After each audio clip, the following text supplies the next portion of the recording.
Hey guys, this is Ruben Dua, the CEO of Dubb. I wanted to share such an interesting hero story with you guys today that's been truly inspiring for me. Now, chances are, if we're running sales, if we're running marketing, if we own a business, if we're trying to get our prospects to become our clients, one of the channels that we are pursuing is email. Now, email is still one of the most effective forms of marketing because we all have an email address and it doesn't really cost anything aside from the sort of server costs and the software costs. It doesn't really cost anything to send out emails. Now, the burden, the obligation, the opportunity is on us to make it be completely value focused. If we are spamming people, if we are bothering people, if we are nudging and nurturing and sending out numerous amounts of messages to people when they don't have any interest in what we're selling or what we're offering, then of course we're doing a massive disservice to our own business. So I would encourage you guys to really think about this topic, that if you are sending emails out, to make sure that you're being value focused on those emails that you are sending. So the story that I would like to share with you guys today is about my martial arts instructor. He is the owner of a fitness studio, martial arts center, childcare place. It's just an awesome family destination. It's called Ekata. The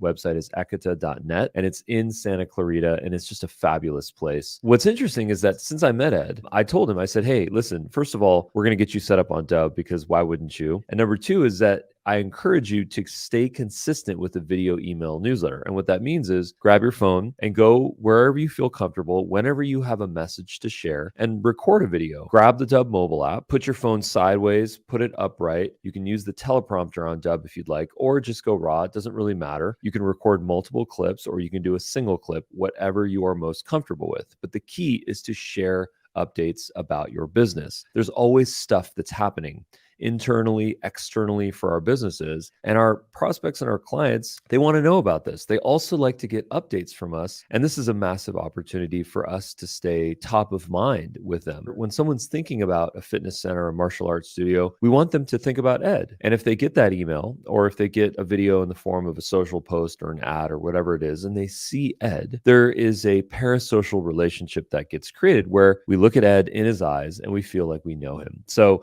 I'm going to show you what it looks like to be consistent on a video email newsletter. Now, I don't think anyone can be truly weekly consistent. I think that's really hard to do. I think it's better to stay consistent at least on a monthly basis. And then if you have more updates that are more frequent, to record a separate video for that. So let's take a look here. I'm going to go ahead and share my screen. And what I'm going to show you guys is what it looks like, to have a newsletter that goes out. This is a newsletter. Just take a look at this for a second. These are all the emails that he sent out. And if you notice, there's some consistency. It's at least once a month. Now, there might be some exceptions where he was out of town, or there was construction, or something was happening internally where he wasn't able to do it. But for most of the time, he has been consistent. Now, I keep on mentioning consistency because consistency is one of the most important things. Let's go ahead and take a look. So if you notice here, this is Chester. This is his dog, adorable, sweet dog, and super mild-mannered. So good on video, super chill, doesn't disrupt most of the time at least. And if he does, it's probably cute. And I think this is just a great example of how to be, frankly, human in our videos. I mean, this is Ed at his business with his dog. I mean, I don't think you can get more human than this. Here you notice he's comfortable in his office with his frame behind him. You know, you'll notice he's got a front light source. He's got a decent mic setup. So the eye line is healthy. The audio sounds really good on these. I'll share that in a minute. And, you know, he's chill. He's casual. No big deal. Here he is at his home studio with a bunch of guitars in the background. Another one, his bookshelf. When we see these videos, we build, again, that relationship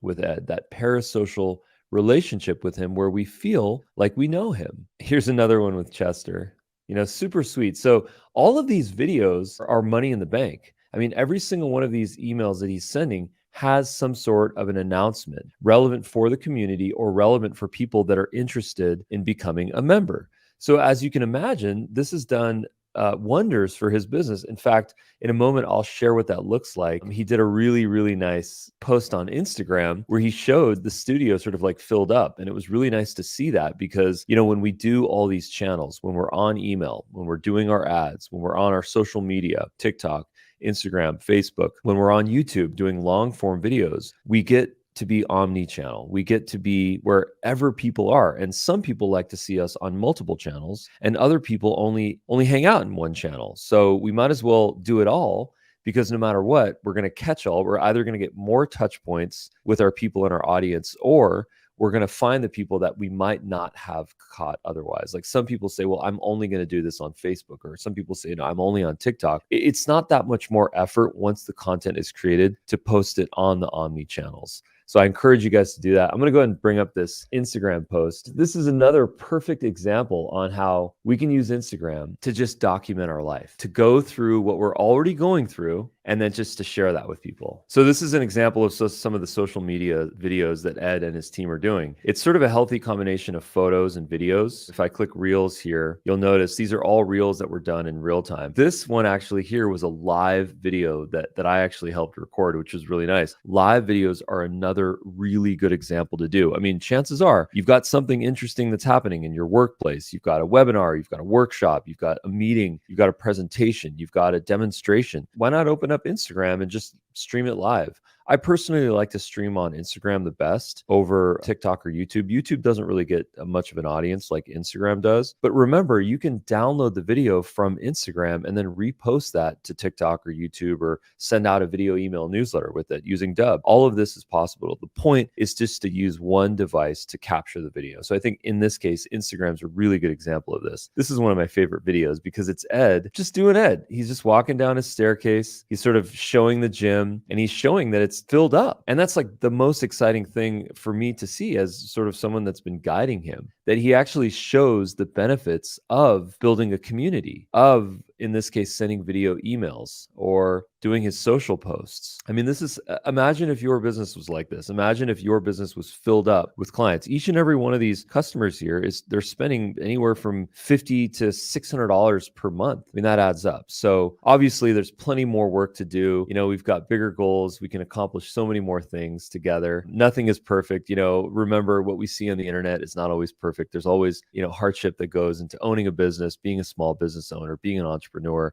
It's not all rosy. There's ups and there's downs. But I wanted to encourage you guys to flip the switch a little bit when you send your email newsletter. I'm just going to quickly show you what it looks like. When I say fancy HTML graphics and why potentially people don't respond to these, I'm going to explain why that's the case. So this is an example of a couple of templates here, right? And these are beautiful. Don't get me wrong. The logo, the graphics, the color, things are centered. The fonts are beautiful. A lot of work goes into these. An HTML developer has to build this, and then a graphic designer has to create the images that goes into the template, and then a copywriter has to come in there and they need to QA it, make sure everything works and it's mobile responsive. It looks good on mobile and tablets and desktops. There's a ton of work that goes into these things, which is why, frankly, it takes sometimes days, if not weeks, to create a video email newsletter using a template. So if you want to be immediate, that alone is a reason why you should use something more text driven, where you have simple text like this and then an animated GIF with a call to action video here. It's very, very immediate. But the point here that I'm trying to make is that if you were to get an email from one of these, a company that has a template just like this, chances are it's going to be from a no reply email. Okay. And what that means is that you are not getting replies to your emails. Now, I want to explain what that means and what the repercussions to that are. If you are not getting replies to your video emails, to your emails, I should say, what's happening is that you're building a reputation based on non-engagement. Okay. So think about this. The algorithms behind Microsoft and Outlook and Google and Apple and all the major mail servers on the planet, they are tracking our data. I hate to say it, but it's a fact. They are tracking the data. What is the reply rate to an email domain or to an email address? What is the click rate to an email that was sent out to a particular user? And if those metrics are low, what you're doing effectively is damaging your reputation. Okay. So you have a vested interest to get as many replies as you possibly can to the emails that you send, both on a one-to-one basis and on a group basis. So I encourage you guys to, number one, don't send a template newsletter like this unless there's some very specific reason. Make it look human and have the last line in all of your emails say, please send me a reply. I'd love to hear from you. Let me know if you have any questions, comments, or concerns. Get people to respond to you. Getting the click is great. Getting them to watch the video with the thumbnail and the link that you had and the button, awesome. Get those people to click that. But at the same time, getting that reply is, number one, going to be really good to drive engagement. But number two, again, it's going to increase the reputation of your domain. Now, a lot of people ask me, well, should I use my regular email address to send my email newsletter? And I always say, well, it depends. If it's on a very small hand raise only basis where everyone that was watching it was totally interested in what you were saying, then I think it's okay to use your regular email address. But if you have any cold emails on that list, then I recommend that you actually get a secondary domain. Okay, so we have dubb.com, but we also have dubbemail.com or dubb.email. We have a bunch of emails that we use to send our newsletters out. Because if there's some sort of a glitch, then we can kill it, we can swap it out, we can replace it. Before you go and just jump to buy a new domain from which you can send your emails, there's two other things that I highly recommend. Number one is to actually get a email cleaning service, okay?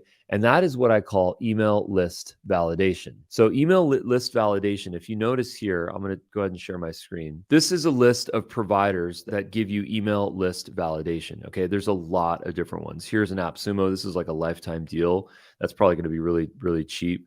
There's a bunch of these. Email list validation, we use them. We use another one called, I can't remember the name right now. Maybe it'll come to me. But these are really, really powerful. And what you do with these is that you import your list of email addresses. This could be a CSV file. It could be an Excel file. You import your list. And then what it does is it sends a ping to the servers to determine if those emails are actually real. Some of them are bounce emails. Those are bad. Some of those are catch-all emails like info@domain. You want to get rid of those because people don't read those. Those are just basically for sending. Broken emails, domains that have been disserviced or out of commission. Basically, you want to get rid of all of those bad emails because, again, as you send your email newsletters, you are also building your domain reputation. So clean up that list, make sure there's no bad emails on it. And then the second thing is actually email warming. So I don't know how many people have heard of email warming, but let me show you what that looks like actually. Email warming, I'm going to type on Google, I'm going to type email warm up, and I'm going to show some providers to you guys. But email warming is basically a service, or it's an idea where before we start sending emails from a domain, we want to make sure that email has some sort of a reputation behind it. And the only way to get a reputation is if this email has been around for some amount of time, is if people have replied to the email, and if people have clicked on emails that they've received from that domain address. So there are services to automatically warm up your email. We've used both of these. We've used Mail Warm and Mail Reach. Both of these we've used, and they seem fine. They all do it slightly differently. So I'd just encourage you to find, one that you like. Maybe try Mail Warm or Mail Reach, one of these guys. I think what's interesting about these is that they're really weird emails that get sent. They're nonsensical emails that their AI engines or their algorithms send out, and they go to these particular email addresses, and then some bot replies to it. It's this really weird experience, but it works, and it exists for a reason, to build up your domain reputation. Because a lot of people, they do the cardinal sin of email newsletters. They use their own email address. They send it out to an email list that has not been cleaned, which is really bad for the domain reputation. And then they do it without having the email warmed up or some sort of a positive reputation. There are providers that you can use to actually go and check the reputation of your email. So if you look for mail domain checkup, there's a lot of services. The one that we use is actually called MX Lookup, and they have sort of a domain reputation checker. So I encourage you, let's go ahead and see if we can find them. Email domain checker. That's what I'm going to Google real quick. And yeah, there's a bunch that I just recall right here. Oh, here it is. MX Toolbox. Let me show you guys this one. This one's really good. I typed in email domain checker, and then this one is my favorite, MX Toolbox. And let's go ahead and type my domain, dubb.com, and let's see how our health is. Watch the ads. Don't click these ads, please. So if you notice, there's some issues here, actually, which I have not experienced in the past. So this is something that we have to go and take a look at. The good news is that I don't see any red exclamation points, because that means there's some issues. So the other one that I'd like to look at is, let's see here. Actually, this is a different service to verify the email. So I will let you go and check this yourself, but go and, oh, here's another one, domain name checker. Let's see this one. Oh, actually, this is actually selling the domain name, scratch that. So go check MX Toolkit, that lookup tool that I just showed you. Go and use that, use your domain, see what the reputation is. But remember, guys, use video in your emails. Don't get too caught up on those HTML templates. They don't work. We have so much data to prove this. Through Dubb, my company, we have probably seen hundreds of thousands of emails sent out, text-based, with video, and then with an HTML template. And I'm telling you, the ones that function the best are the ones that have simple text that look like they were written from a human being, that have an animated thumbnail GIF, because that just shows proof and it's something visual, and that they have a simple human message, right? The ones that are based on templates, they unfortunately they do not get the results. We've seen a lift of 3x to 30x on this. So try it yourself. Don't take it from me. Do an A/B test, but keep it human, keep it real, and remember, stay consistent like Ed. That's what it's all about. If you're not consistent, it doesn't really matter. See you guys at the next video.